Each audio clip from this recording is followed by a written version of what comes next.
So when we go to a client's home to do their carpet cleaning, we're often asked to assess their furniture for cleaning. Does it need to be cleaned or not? Well, that's kind of a loaded question because you don't want to tell somebody that their furniture is dirty. They might take offense at it. Obviously, if the piece is soiled, has large stains or spots on it, yeah, it needs to be cleaned because you can tell by looking at it. But sometimes we're asked, what about my piece of furniture that looks clean? Would it benefit from cleaning? So there's a simple test that you can do, and all you really need is the nozzle from a vacuum cleaner and an old t-shirt or cloth, and I can show you exactly what you can do yourself to see if your piece of furniture needs to be cleaned. And all we're going to do is place the cloth over the vacuum hose,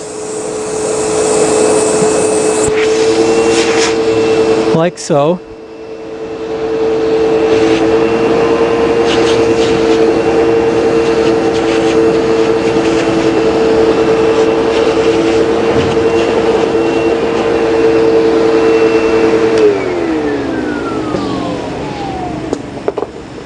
And there is the amount of dust that we got off just that small section of the armrest on the chair.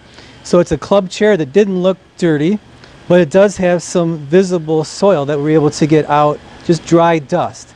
And you wonder, what is dust made of? Well, most household dust is made up of things like pollen, bits of hair, dead skin cells from both people and pets, sand, ash from a fireplace. If you do a lot of cooking, it could even be flour from your cooking. So yes, even furniture that looks clean may still benefit occasionally from a cleaning to help maintain it. Any other questions on the subject, just give us a call. Pinnacle Eco Clean at rochestercarpetcare.com.